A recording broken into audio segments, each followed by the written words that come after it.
Soon after Carrie Fisher's death, her brother found a mysterious note that she'd written hidden away in a desk drawer, and its contents shocked him to the very core. We'll come back to that later on.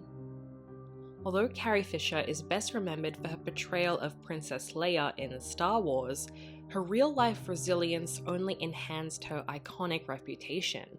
A born writer, Fisher never shied away from speaking her truth and telling her story. Not only did she brave mental illness and addiction, but her tragic love stories reveal her devastating vulnerabilities. Born October 21st in 1956, Carrie Fisher joined a family of Hollywood royalty. Her parents were none other than Debbie Reynolds and Eddie Fisher. As a result of their fame and notoriety, young Carrie found herself thrust into the public eye. But this wasn't the childhood that she wished for. More than anything, Carrie wanted a semblance of normalcy. Carrie hated sharing her mother with the rest of the world, and was always vying for her attention. Wishing to be like everyone else, she dove into the world of literature, burying herself in stories which earned her the nickname the Bookworm.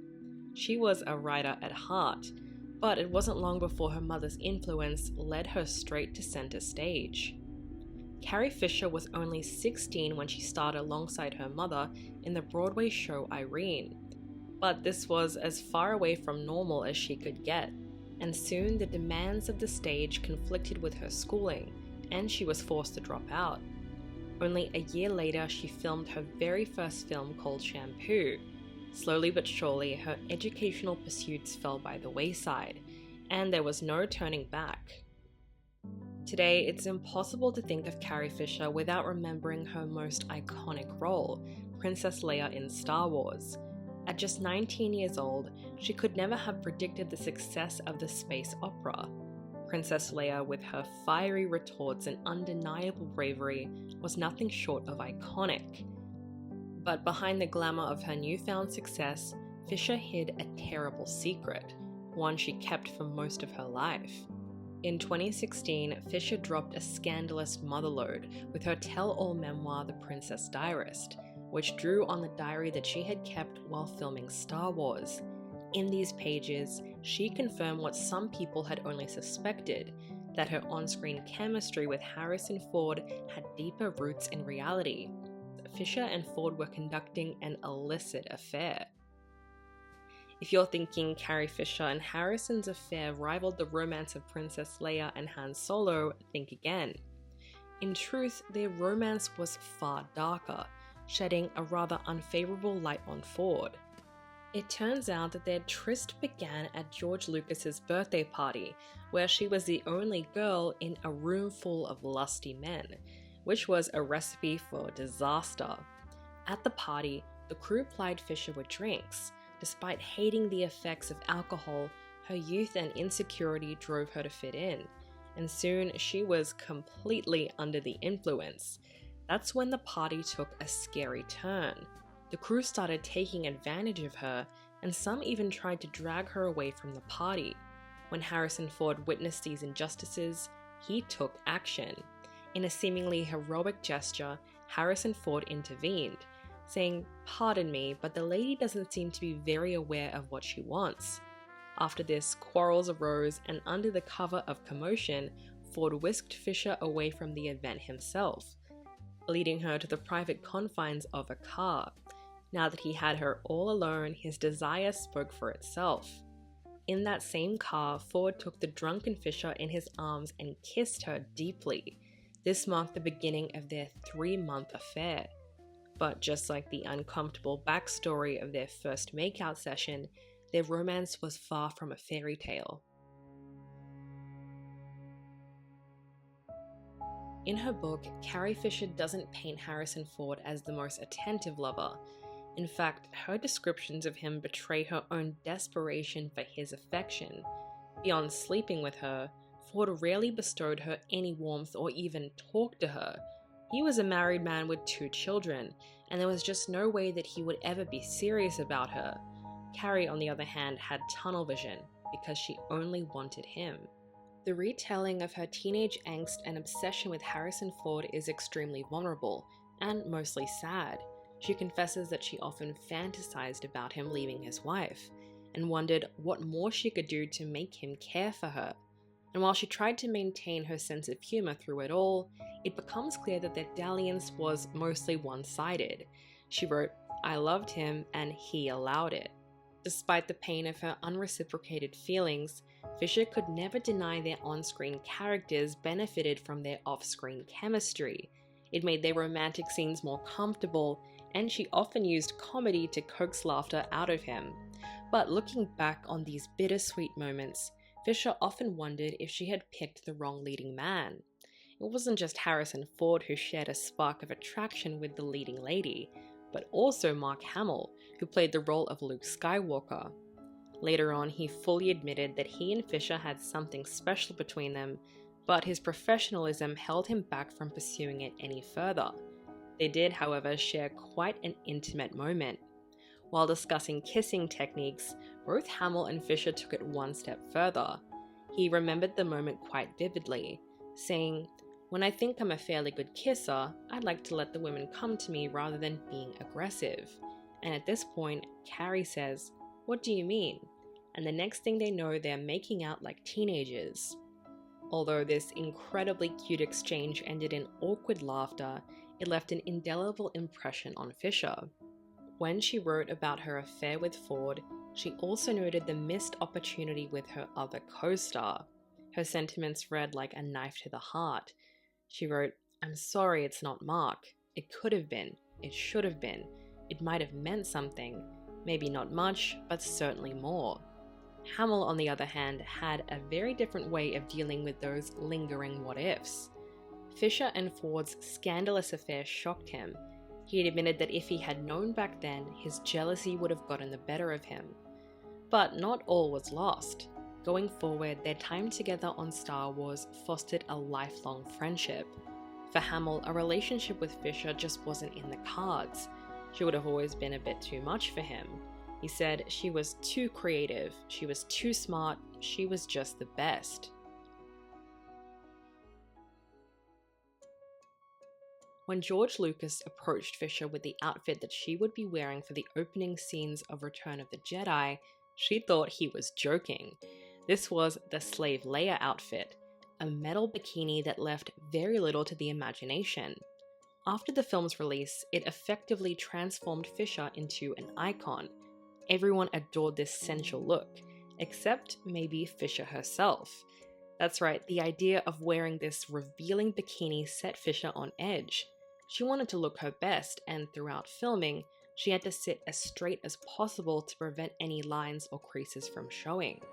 By being held to such a high standard of perfection, this image greatly affected her self-esteem in the years to come. But she did find one consolation. She absolutely relished the scene where she got to end Jabba the Hutt's life, saying, "I just couldn't wait to kill him." In the film, he's the reason that she has to wear this dreaded bikini in the first place, and his brutal end felt like the perfect redemption for both her and her character. But the golden bikini wasn't the only Star Wars look she took issue with. It turns out Carrie Fisher also hated Princess Leia's signature double bun look. It took about 2 hours to perfect, so she had to show up to set earlier than everyone else. To top it all off, she thought it was completely unflattering, making her face look wide and unattractive. She felt enormous pressure to look the part of a princess. In fact, during casting, she almost missed out on the role entirely. In 1976, George Lucas was on the hunt for a beautiful girl to play Princess Leia. When presented with the idea of Carrie Fisher, he almost passed her up. The girl he truly had in mind was actually Jodie Foster, but because of scheduling conflicts, she had to turn down the role. Today, it's difficult to imagine that anyone else could have done the stubborn princess as much justice as Carrie Fisher. During that very same year, she embarked on her brief fling with Ford. Fisher met another man. His name was Paul Simon. She didn't know it at the time, but this famous musician was about to shake up her love life for the next 12 years. That following year, Fisher performed on Saturday Night Live, and she crossed paths with Simon once again. After that, they couldn't get enough of each other. It wasn't long before Carrie shacked up with Simon in an apartment on New York's Central Park West. Her wild energy invigorated her new boyfriend, but things between them weren't always easy. Unfortunately, she grappled with other demons, like her mental illness and her frequent use of illicit substances. Soon enough, her erratic behavior infiltrated the bliss of their romance. Because Simon faced an onslaught of Fisher's intense mood swings, the two of them were constantly on and off. During one of their first breaks, Carrie forged a special bond with her Blues Brother co-star Dan Aykroyd. Dan worried about Carrie's declining weight and frequently tried to get her to eat more food. Only during one of their shared meals, everything went wrong. While chewing on a Brussels sprout, she started choking. At first, Dan thought that she was laughing, but then to his horror, he realized her distress. Coming to her rescue, he performed a risky maneuver that ended up saving her life. 10 minutes later, and both of them were still in shock, which is when Dan turned to Carrie and asked her a startling question. Having seen her through a near-death experience, he decided to propose to her on the spot. Truly taken away by this act of heroism, Carrie actually agreed. To be honest, they almost made it down the aisle. They bought the rings and they got their blood tests, but in the end, she just couldn't go through with it. Her love for Paul Simon still remained, and she ended up running back to him. Even though the couple reunited and tried to make things work, their relationship was still turbulent. Throughout the 80s, they did date, but they soon found themselves on the brink of breaking up once again. The prospect of saying goodbye was too heart-wrenching for both parties. So instead, they decided to do the complete opposite. They got engaged. The wedding ceremony took place at Simon's New York City apartment, and the guest list boasted such famous names like Kevin Kline and Billy Joel. But it wasn't long before the fighting started. Even on their honeymoon, Fisher remembered exchanging harsh words with her new husband, saying, "Not only do I not like you, I don't like you personally." But this was only the beginning. Carrie Fisher could make Paul Simon laugh no problem, and it was her sense of humor, her light, that had them reconciling time and time again. Unfortunately, this wasn't enough to maintain their marriage, and after only 11 months, they decided to call it quits. But of course, this wasn't truly the end. Like two fickle magnets, these lovers kept coming back to each other. Even post-divorce, Fisher and Simon kept their flame alive. She even helped raise Simon's son from another marriage, Harper. When they did fight, she tried to recognize the hilarity of it all and reminded herself how good they were together. Still, this just wasn't enough. During a trip to Brazil, Fisher visited a spiritual healer. This encounter changed everything. While Paul Simon was away writing music in Brazil, Fisher decided to visit this healer, and she participated in a spiritual cleansing ceremony where she drank hallucinogenic tea. The visions she experienced were like no other. And she must have found some clarity, because this episode ultimately drove her to end her relationship with Simon for good. After all, she described their relationship as feeling pinned beneath Paul's ever-spinning, ever-controlling brain. Although Simon used his romance with Fisher for songwriting inspiration, he didn't share her tell-all approach when it came to their relationship. Though opting for privacy, he acknowledged her freedom to write whatever she wanted. In his famous song, Graceland, he refers to her in the lyrics saying, "She's come back to tell me she's gone. As if I didn't know that, as if I didn't know my own bed, as if I'd never noticed the way she brushed her hair from her forehead." While the breakup weighed heavily on her conscience, Fisher was starting to develop serious problems of her own. Her use of substances began during the filming of The Empire Strikes Back, and it only got worse from there. But through it all, she managed to find a silver lining in the depths of her struggle, and used her road to rehabilitation as inspiration for her novel, Postcards from the Edge. She opened up a dialogue about mental illness and addiction, and her positive message gave hope to others who were also grappling with similar trials. In spite of her personal struggles, Fisher still managed to navigate a successful career, especially when it came to writing. On top of acting and her own creative pursuits, Fisher became a prolific script doctor in Hollywood, polishing up other writers' screenplays. George Lucas even hired her to look over the dialogue in his Star Wars prequel screenplays. Little did she know her time working on Star Wars was far from over. After her drawn-out relationship came to a close, Fisher began dating the well-known talent agent Brian Lord in the early 90s. Although she often referred to him as her second husband, the couple never got married. They did, however, welcome a baby girl named Billy. Everything seemed to be going so well. That is, until Lord revealed a shocking secret. In a move that devastated Fisher, Lord left her for another man. The whole situation made her feel humiliated and betrayed. She hadn't been able to make it work and saw herself reflected in her own parents' messy breakup. Her father, Eddie Fisher, had left her mother, Debbie Reynolds, for Elizabeth Taylor. All of a sudden, she stood in her mother's shoes, left alone with a baby girl to raise. Thankfully, it turned out her love life was not completely destroyed. In 2003, Carrie Fisher met a young ex-soldier named James Blunt. Brought together by mutual friends, this unlikely pair met at a restaurant and became fast friends.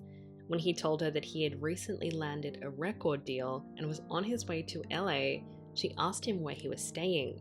After he acknowledged that he hadn't quite found a place yet, she made him an offer he couldn't refuse. Fisher invited him to live with her while he recorded his debut album. He fondly remembers recording his hit Goodbye My Lover in her bathroom, as well as his interludes with Debbie Reynolds, who refused to see him unless she was fully made up.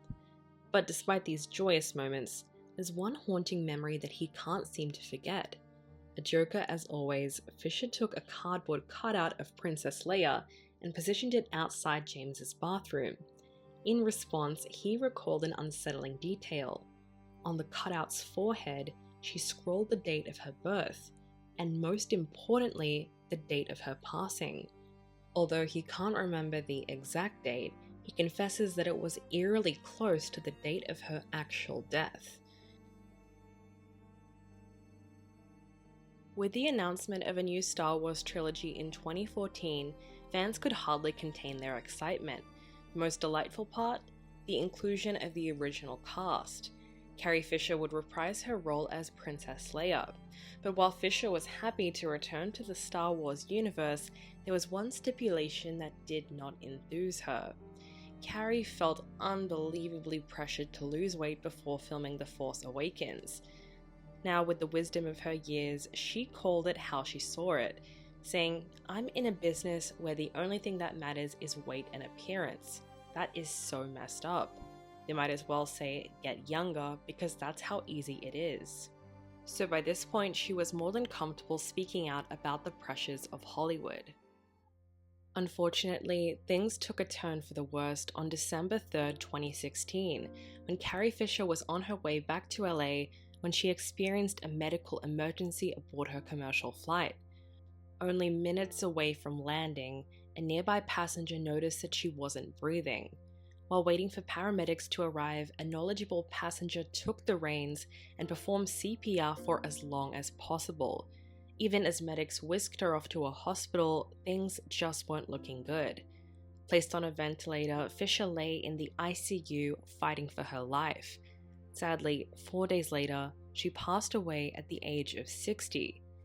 Todd Fisher, Carrie's brother, took the loss of his sister especially hard. And then one day, while looking through his mother's desk drawers, he made a shocking discovery. He found a ripped page with his sister's unmistakable handwriting all over it. When he read what she'd written, he couldn't believe his eyes. The piece of paper read as follows: "I am dead. How are you? I'll see you soon. I would call and tell you what this is like, but there is no reception up here." Then it says, "Cut. New scene, new setup, new heavenly location. I have finally got the part that I have been rehearsing for all my life. God gave me the part. This is the end of the road I have been touring on all my life. For Todd Fisher, this was an unprecedented coincidence. He couldn't help but feel like there was a reason for him finding this note at just the right time. It felt like she had reached out to him from the beyond. So what do you think about the hidden note? Let us know in the comments below. Be sure to like and subscribe, and we'll catch you in the next video.